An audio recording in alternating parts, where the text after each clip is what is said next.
Okay, so today we are going to teach you how to use a roller with the Megmade Furniture Paint on this one right here. And I'm going to show you how easy it is to get a really nice finish. First step is going to be to take off all of the hardware and put it somewhere special. This one I kind of like that it has a patina, so I'm going to keep it. But you could also spray it with brass, or you could paint it too, or you could change it out completely. But this we're going to keep. So next step, now that the hardware is off, the drawers are out. If you have a lot of drawers and it's not obvious to you, a quick tip is to just on the very back of the drawer in pencil to write 1, 2, 3, and then start on the top left. And if it has multiple drawers, you can just keep going so that you know where they go, because these pieces are old and over time the drawers become specific to the slot they're in. So that's just a good quick headache remover for you. Next, we are going to take this rag and I'm just going to get the dust off before I clean it. If you have a hair dryer, that's always the easiest way to get all of the dust out from the inside. I don't have one today, but a hair dryer is really nice. It's just kind of like a high-powered blower that gets all the dust out from the inside, because the last thing you want is to have a beautiful painted piece and then to have dust that gets stuck in it. Time for clean slate. This stuff is awesome, but this one, it has a little bit of a smell, but it's only because it works really well.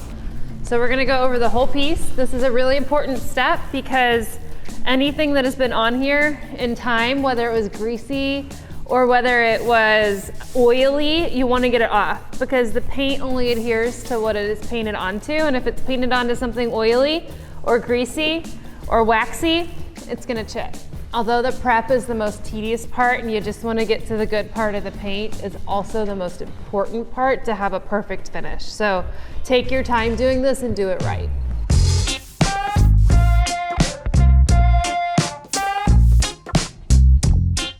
Okay, when you're rolling, you definitely want to have one of these. The trays make it so much easier. You can buy them actually on our website. And then this paint is really thick. The nice thing is it's a small can, but it goes really, really far, because I always add about 10% water. So we're gonna add a little bit here, 5 to 10%, and then we're gonna mix it up. You can use a brush like this. You can use a disposable fork. I actually, oftentimes, if I'm doing a big project, I actually even use our household blender. So with a roller, one thing you need to know is that it always is gonna look a little orange peely when you get the paint on. And then as it dries, it levels out. If it's going on and it's staying orange peely for you, my recommendation is to add a little bit more water to it, but not too much, or it's gonna drip really bad. Keep in mind, your first layer is not gonna look good. Don't get upset. I've had plenty of tears after layer 1, and it gets a lot better because the color's not right yet, because you're still seeing the wood come through. And usually the first coat it looks a little sloppy. I am using a mixture on this one of a brush and a roller. I can do the majority of this one with a roller because it's a pretty flat piece. Pieces that have a lot of detail and intricacy, you're gonna need to use a brush. But this one is a perfect candidate for a roller. I wanna point out a few imperfections in this piece. So if you look right here, you're gonna see that something clearly scratched this at one point. That could easily be filled with a wood putty. That is not what this tutorial is about, so I'm not doing it on this one, but that's a perfect example of when I teach you how to wood putty, something that would be very simple to fix. So I would say a panic call that the store normally gets in the middle of roller painting is that it's bubbling. What do we do with the bubbling? Well, the bubbling is only gonna be there while you're painting it on. So you can see the bubbling in here. Do you see these little bubbles throughout here? Those are going to lay flat once the paint dries. So you're just gonna continue rolling it. Again, just as with brushing, I like to just get the paint on because it dries so fast, and then you can do longer strokes so that you don't see them. A lot of people like to do a heavy first coat. I think it's a mistake. I think you go with a light first coat to get the paint on, and then you can go with a slightly heavier second coat, but it's always gonna turn out the best when you do as many light coats as is needed. But if you look at the top right here, it is crazy bubbly, but I promise you it's gonna lay flat.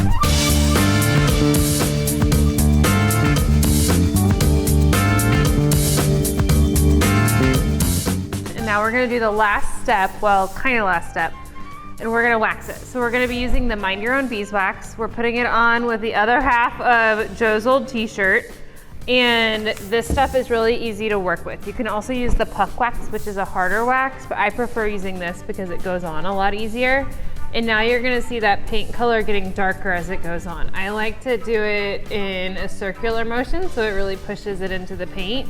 And this is what protects it. This is what gives it that barrier. So if it gets wet, it'll just really protect it and make it a lot stronger, especially if you're gonna be using this in like a kid's room or in a bathroom or somewhere like that. It's a good idea to definitely wax it.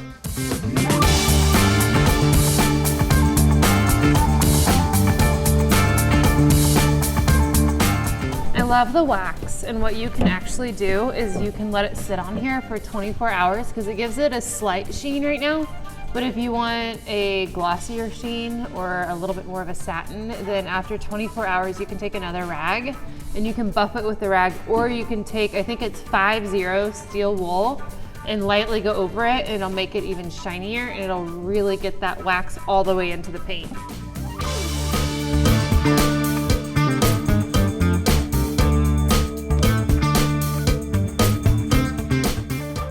All right, next is to put the hardware back on.